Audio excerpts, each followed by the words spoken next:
Meus pais marcaram uma viagem em família e depois deixaram minha filha de 10 anos sozinha em um aeroporto estrangeiro e voltaram para casa. Quando liguei, minha mãe disse que ela não combinava com o clima da nossa família. Eu não levantei a voz. Eu simplesmente comecei a agir. Tudo começou de um jeito aparentemente normal. Alguns meses antes, minha mãe ligou dizendo que eles queriam fazer uma grande viagem em família. Tudo pago, primos incluídos, para algum lugar quente e especial. Eu disse que pensaríamos a respeito, mas ela não estava falando de mim. Ela queria Lily, minha filha. Eles nunca tinham demonstrado muito interesse por ela antes. Nos aniversários, um cartão rápido e uma ligação. Nos feriados, talvez um presente, geralmente inadequado para a idade. Mas, de repente, queriam levá-la para uma viagem de uma semana do outro lado do mundo. Só ela. Nenhuma menção a mim. Minha mãe disse que seria bom para Lily se conectar com suas raízes. Meu pai ligou no dia seguinte dizendo que isso ajudaria ela a aprender como famílias de verdade funcionam. Eu devia ter cortado aquilo na hora. Devia ter confiado no meu instinto. Mas a Lily ficou animada de um jeito que eu não via havia muito tempo. Ela tinha acabado de completar 10 anos e começado a fazer mais perguntas sobre a família, sobre por que não nos víamos com frequência. E quando ouviu a palavra Tahiti, não teve mais volta. Em menos de uma hora, a mochila dela já estava pronta, com direito ao ursinho de koala. Então eu aceitei. Tolamente. Eles planejaram tudo por semanas. Meus pais cuidaram do passaporte, das passagens, até compraram uma mala nova para ela. Fizeram algumas chamadas de vídeo com a Lily antes da viagem, perguntaram sobre os lanches favoritos, ofereceram-se para ensiná-la a nadar melhor. Era estranho. Esforço demais vindo de pessoas que nunca tinham se esforçado. Mesmo assim, eu me convenci de que talvez estivessem tentando ser avós melhores. Eles viajaram numa sexta-feira, pouco antes do Dia de Ação de Graças. Naquela noite, começaram a chegar fotos em grupo, palmeiras, smoothies, minha sobrinha andando de jet ski com meu pai, minha irmã relaxando em uma cabana. A Lily parecia um pouco afastada na maioria das fotos. Mas, pelo menos no começo, ela sorria. Nos primeiros 3 dias, ela me ligou todas as noites. Falava sobre nadar na lagoa, experimentar água de cocô, como o mar era incrivelmente transparente. Mas no 4º dia, a voz dela mudou. Disse que a barriga doía um pouco. Disse que sentia minha falta. Que não gostava de dormir no quarto do hotel com os primos. Eles eram maldosos, segundo ela. Eu disse para ela ser forte, que logo estaria em casa. No 6º dia, ela parou de ligar. Mandei mensagens. Nenhuma resposta. Perguntei à minha mãe como ela estava. Ela disse que a Lily estava sendo dramática, emocional demais, que não estava se encaixando bem no grupo. Então a viagem acabou, pelo menos para todo mundo, menos para mim. Eu não sabia que algo tinha dado errado até o telefone tocar às 4h47 da manhã. Não reconheci o número. Parecia internacional e quase deixei cair na caixa postal, mas alguma coisa me fez atender. Era uma mulher do aeroporto. Ela disse que fazia parte da equipe do Aeroporto Internacional da FAA. Eles haviam encontrado uma menina sozinha no terminal. Nenhum pai, nenhum responsável, apenas uma mala pequena, um passaporte já gasto e um ursinho de koala de pelúcia. Ela disse que a menina estava calma, mas assustada, e que tinha pedido para ligar para a mãe. A menina era Lily. No começo, eu nem consegui entender. Perguntei se meus pais estavam lá.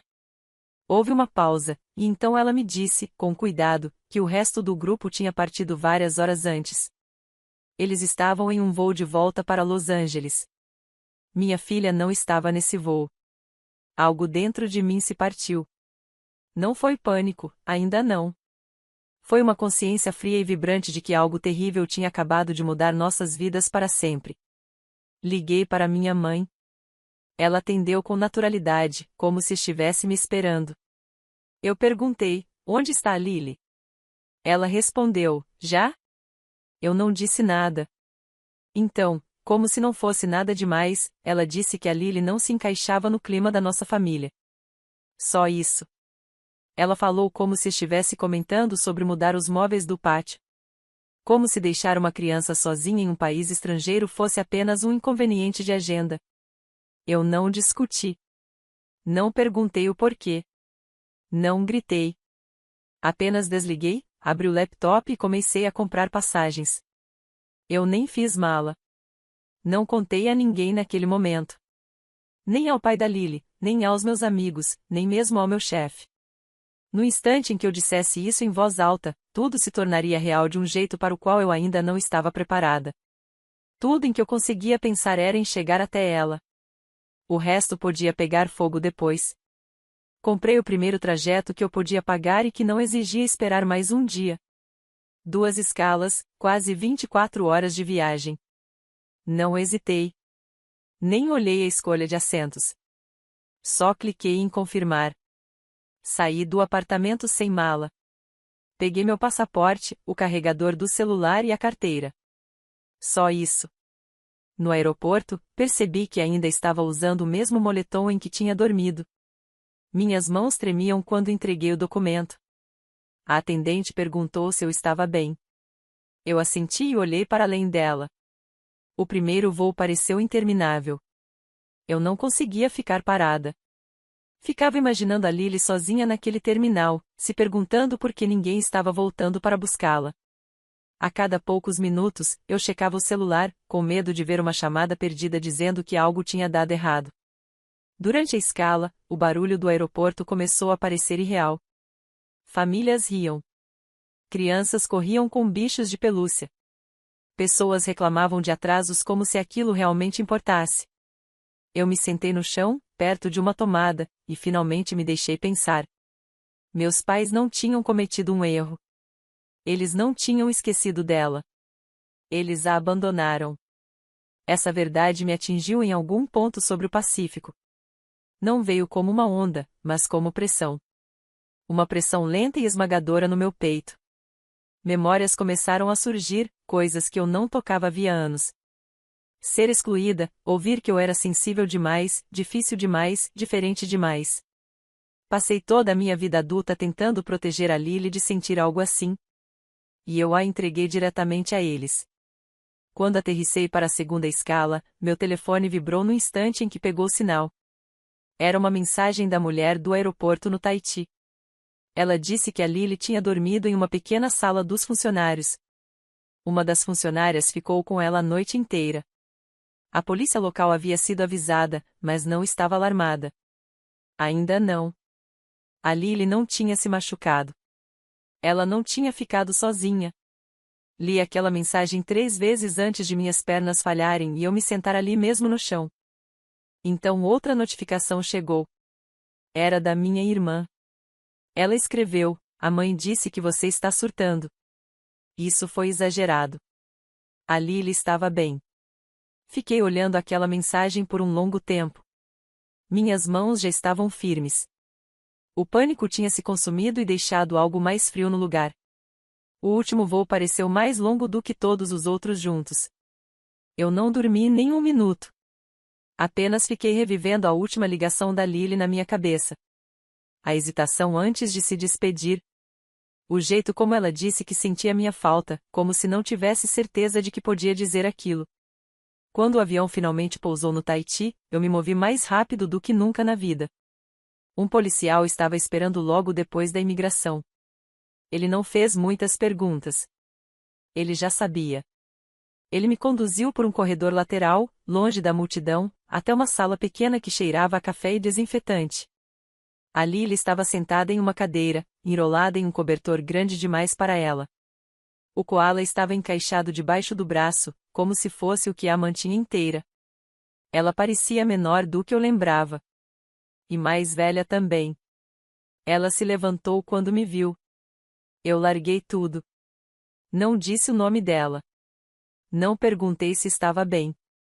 Apenas a puxei para mim e a abracei com toda a força. Senti a respiração dela desacelerar contra o meu peito.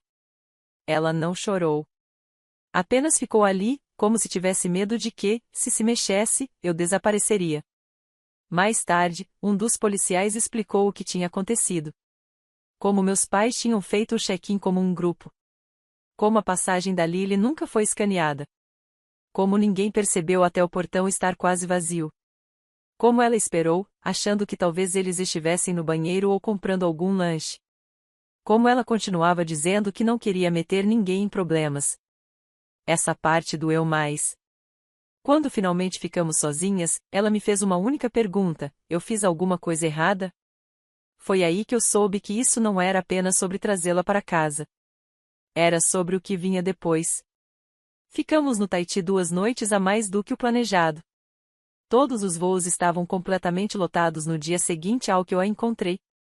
E, sinceramente, eu fiquei bem com isso. Eu não queria enfiar a Lily direto em outro avião depois de tudo que ela tinha passado. Ela mal soltava a minha mão. Mesmo dormindo, mantinha os dedos enrolados na manga da minha blusa, como se precisasse confirmar o tempo todo que eu ainda era real. O hotel nos deu um quarto pequeno perto da praia. Numa das noites, ela se sentou do lado de fora e ficou olhando o oceano em silêncio por quase 1 hora. Eu não interrompi. Ela não chorou. Nem falou muito. Era como se algo dentro dela tivesse se desligado. E isso foi o que mais me assustou. Não o abandono, nem a parte prática de tudo, mas a quietude nela. O jeito como parecia já estar tentando esquecer. Voltamos para casa na noite seguinte. 2 escalas de novo. Uma em Auckland, outra em Los Angeles. Durante toda a viagem de volta, eu ficava pensando em como tudo tinha mudado rápido. Apenas 10 dias antes, eu tinha me despedido dela com um abraço e uma mala cheia de protetor solar e livros. Agora, eu a segurava como se alguém pudesse tentar tirá-la de mim outra vez. Chegamos em casa tarde. Não contei a ninguém. Nenhum anúncio, nenhuma ligação. Fiz panquecas para Lily às 2 da manhã, porque ela disse que não lembrava de ter comido no avião. Ela comeu devagar e depois adormeceu no sofá, com o koala debaixo do braço. Eu fiquei acordada. Na manhã seguinte, comecei a fazer ligações. O aeroporto do Tahiti já tinha registrado um boletim com a polícia local. Pedi cópias. Os registros de segurança mostravam o horário em que ela foi vista. Havia depoimentos de testemunhas, anotações dos funcionários que ficaram com ela por horas, até um parecer assinado de uma psicóloga que falou com ela brevemente. Os fatos estavam ali, em preto e branco. Minha filha tinha sido deixada para trás. Ninguém foi procurá-la. Nenhum adulto tentou fazer o check-in dela. Ninguém avisou a equipe do aeroporto que uma criança viajaria separadamente. Eles simplesmente foram embora. Enviei tudo por e-mail para um advogado com quem eu tinha trabalhado anos antes, durante o processo de guarda com o pai da Lily. Eu não sabia exatamente o que queria, só sabia que não podia deixar isso ser varrido para debaixo do tapete como tudo que meus pais sempre fizeram. Ele me ligou na manhã seguinte e disse que eu tinha um caso. Entramos com a ação em menos de 48 horas. Foi aí que a tempestade começou. Minha irmã foi a primeira a entrar em contato. Deixou uma mensagem de voz dizendo que eu estava exagerando, que a mãe e o pai estavam confusos, que a Lily tinha dito que queria voltar para casa mais cedo e que eles acharam que ela já tinha ido. Chamou tudo de um simples mal-entendido. Eu mandei para ela um print dos registros de embarque. A Lily nunca teve passagem de volta. Depois vieram os e-mails da minha mãe. Longos, passivo-agressivos, cuidadosamente escritos. Ela disse que a Lily se isolou durante a viagem. Que não estava se envolvendo. Que ela não parecia querer fazer parte do grupo. E que talvez fosse melhor que ela tivesse espaço. Essa frase me fez parar. Talvez fosse melhor que ela tivesse espaço. Como se tivessem feito um favor ao deixá-la para trás.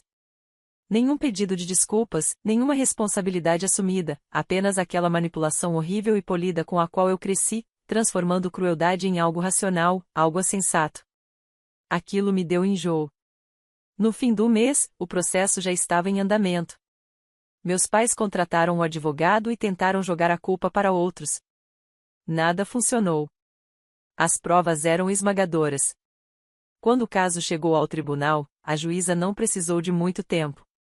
Ela leu os depoimentos, analisou a linha do tempo, ouviu as gravações e então deu a sentença: $50.000 por danos emocionais e uma ordem de restrição.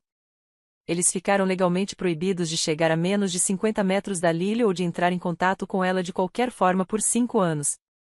Meu advogado perguntou se eu queria seguir com acusações criminais. Eu disse, não.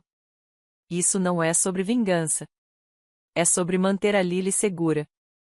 Naquela noite, contei tudo a ela sobre a decisão, sobre a distância que eles agora teriam de manter.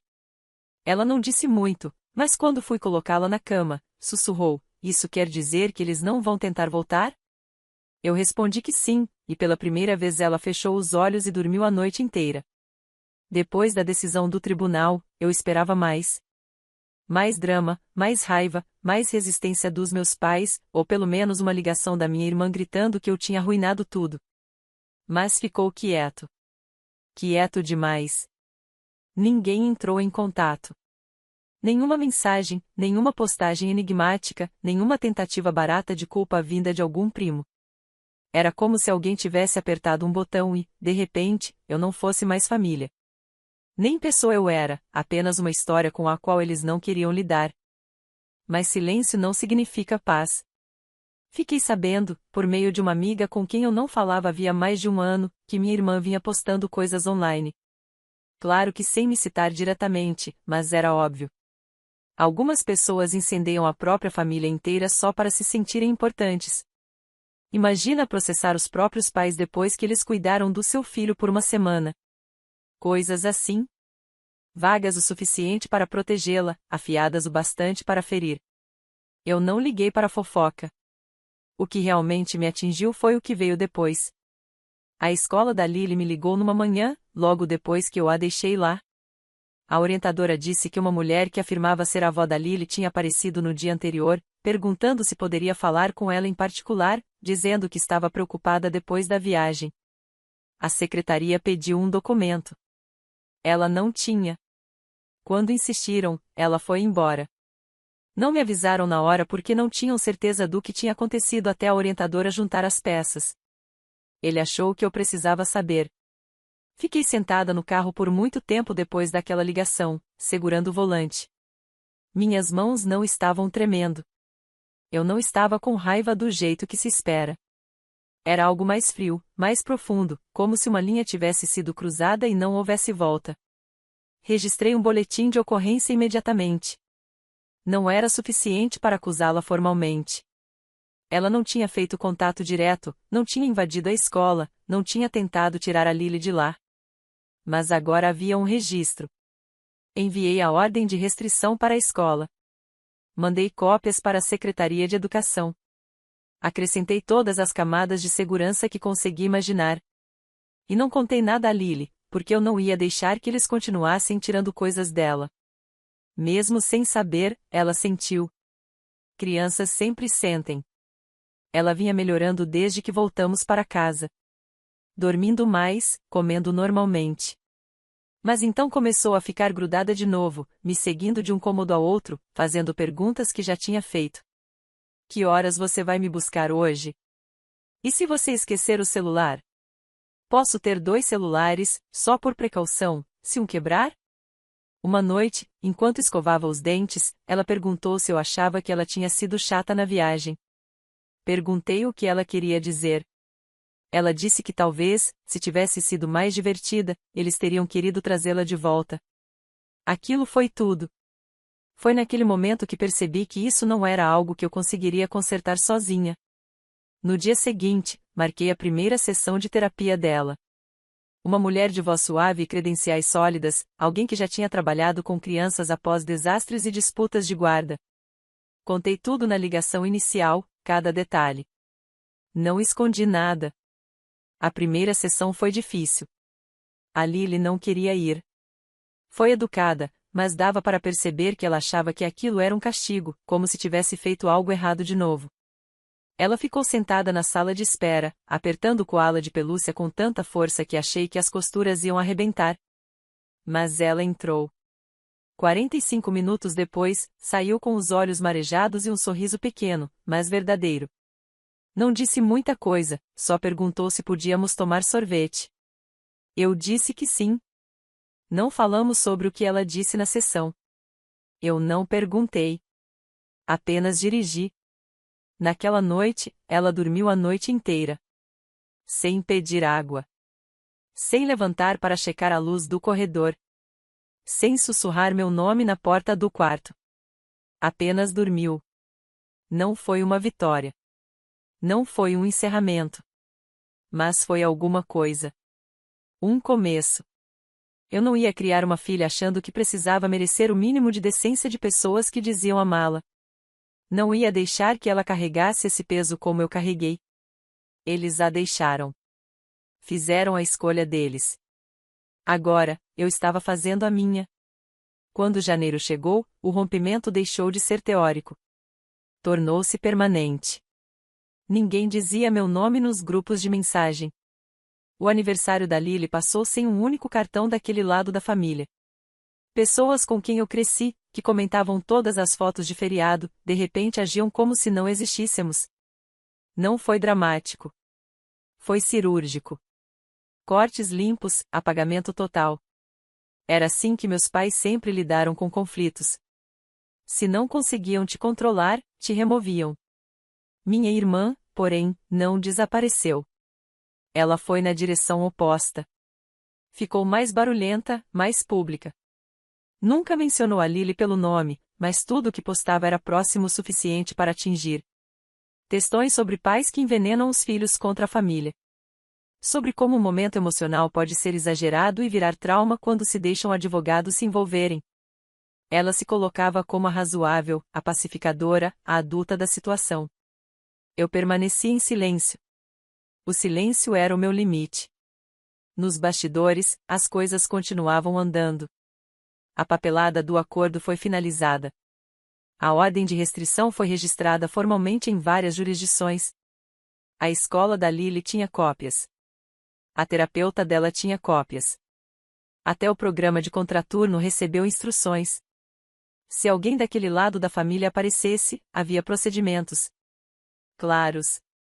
No dia em que o dinheiro foi transferido, meu telefone vibrou com uma mensagem do meu pai. Não era um pedido de desculpas, nem uma pergunta. Apenas 3 palavras: ele foi longe demais. Fiquei olhando para a tela por um bom tempo. Depois apaguei a mensagem e bloqueei o número. Pronto. Sem cerimônia, sem resposta. Eu não precisava da última palavra. Eu precisava de paz. O dinheiro foi direto para um fundo no nome da Lily. Eu não toquei nele. Nem pretendia. Aquilo não era compensação. Era consequência. Algo concreto, algo que não poderia ser reescrito depois como um mal-entendido. A Lily não sabia de nada disso. O que ela sabia era que as pessoas que não a ouviram não podiam mais se aproximar dela. Essa parte importava. Eu vi isso no jeito como ela dormia, em como parou de checar a porta da frente todas as noites, em como voltou a deixar a porta do quarto aberta. A terapia virou parte da nossa rotina. Mesmo dia da semana, mesma cadeira na sala de espera. Depois da 3ª sessão, ela parou de levar o koala. Deixou no carro, como se não precisasse mais de armadura. Ela ainda fazia perguntas, porém. Perguntas baixas, cuidadosas. Numa noite, enquanto fazíamos lição de casa à mesa da cozinha, ela perguntou se as pessoas podem mudar depois de fazer algo ruim. Eu disse que às vezes podem, mas às vezes não querem, e que, muitas vezes, querer mudar importa mais do que pedir desculpas. Outra noite, ela perguntou se tinha estragado as férias. Aquela pergunta quase me quebrou. Eu disse a verdade. Não a versão suavizada, a real. Que algumas pessoas têm regras sobre quem pertence, que essas regras são pequenas, egoístas e injustas, e que ela não quebrou nada. Ela apenas se recusou a desaparecer o suficiente para deixá-los confortáveis. Ela ouviu, depois assentiu, como se tudo tivesse se encaixado. Na escola, ela voltou a levantar a mão. A professora disse que ela se ofereceu para ajudar um aluno mais novo que estava tendo dificuldades. Ela disse que a Lily contou para outra menina que estava tudo bem ter medo em um lugar novo. Foi aí que eu percebi algo. Ela não estava apenas se curando. Estava crescendo ao redor daquilo.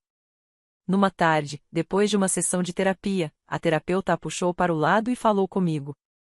Disse que a Lily estava processando o que aconteceu de uma forma saudável. que agora falava menos sobre o aeroporto e mais sobre a volta. Sobre o momento em que me viu entrar naquela sala, sobre saber que não tinha sido esquecida. Aquilo importava mais do que qualquer decisão que o tribunal tivesse tomado.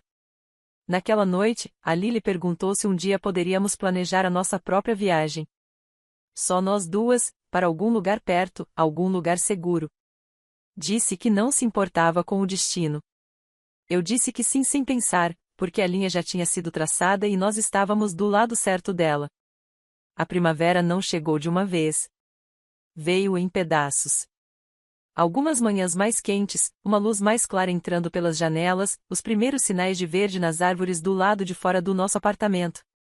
Mas, mais do que em qualquer outra coisa, eu percebi isso na Lily. Os ombros dela não estavam mais tão tensos.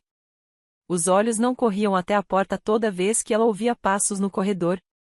Ela voltou a cantarolar enquanto escovava os dentes, baixinho, como se ainda estivesse testando o ambiente. A essa altura, já tínhamos construído um ritmo. Não apenas uma rotina, mas uma estrutura que dava a ela espaço para respirar. Terapia 2 vezes por semana. Caminhadas no parque aos domingos. Sexta à noite era vale tudo. Às vezes pizza, às vezes fazer bolo, às vezes só assistir desenhos com pipoca e nos permitir não fazer nada. Ela esperava por isso como se fosse um feriado. Os pesadelos não desapareceram completamente, mas ficaram menos frequentes. E, quando vinham, ela não os escondia mais. Entrava no meu quarto, subia na cama e dizia apenas que tinha sido um ruim. Não precisava explicar. Eu assegurava até a respiração dela desacelerar, até o nó no peito se desfazer o suficiente para ela voltar a dormir. A terapeuta repetia sempre a mesma coisa: ela está trabalhando nisso. Não se trata de consertar. Trata-se de dar a ela ferramentas para carregar isso de um jeito diferente. Disse para eu não correr atrás do anormal, que o que estávamos fazendo agora era cura. E ela estava certa. A Lily parou de perguntar sobre eles. Meus pais, minha irmã. Não falava mais do aeroporto. Mas, numa noite, do nada, enquanto arrumávamos a mesa, ela perguntou: Você acha que eles sentiram minha falta? Eu não respondi na hora. Eu queria. Queria dar uma resposta limpa, segura. Mas eu tinha feito uma promessa a mim mesma. Chega de fingir. Eu disse a verdade. Talvez tenham sentido, talvez não. Mas o jeito deles demonstrarem amor tinha regras. E a primeira regra era que, se você não fosse fácil de amar, você era deixada para trás. Ela assentiu. Só isso. E eu soube que ela entendeu de um jeito que era maduro demais para uma criança de 10 anos. Em abril, ela trouxe para casa um trabalho da escola. A atividade era desenhar um lugar seguro. Os colegas desenharam casas na árvore, quartos, quintais. A Lily desenhou um avião. 2 pessoas, uma alta, outra pequena, sentadas lado a lado. A menor encostava a cabeça no ombro da outra. Do lado de fora, o céu era de um azul profundo, cheio de estrelas. Ela me entregou o desenho sem dizer nada. Eu não coloquei em moldura. Prendi com fita ao lado da geladeira, onde nós duas veríamos todos os dias. Ainda havia momentos em que eu ficava com raiva. Uma raiva silenciosa, amarga, que surgia quando eu via famílias de mãos dadas no parque ou ouvia pessoas comentando sobre os pais cuidando dos netos. Mas eu deixava esses momentos passarem, porque a raiva já não era o centro da nossa história. Numa noite, depois da terapia, a Lily perguntou se a gente podia fazer uma viagem, só um fim de semana, nada grande. Ela tinha encontrado fotos de uma cabaninha perto de um lago, a 2 horas de distância. Gostava da ideia de ficarmos sentadas na varanda, sem fazer nada. Disse que talvez pudéssemos tentar isso depois. Naquele instante, me dei conta de o quanto tínhamos avançado. Não fazia muito tempo, ela não conseguia dormir sem verificar se eu ainda estava no apartamento. Agora, ela queria viajar não para fugir, não para provar nada, mas simplesmente porque queria ir a um lugar novo comigo. Reservei no dia seguinte. Vamos em julho. Sem roteiro, sem grandes planos. Só nós duas, alguns lanches e o espaço para sermos exatamente quem somos. Sem encenação, sem fingimento, sem precisar diminuir para caber na ideia de alguém sobre quem ela deveria ser. Eles a deixaram naquele aeroporto. Mas eu voltei. E nunca deixei de estar presente.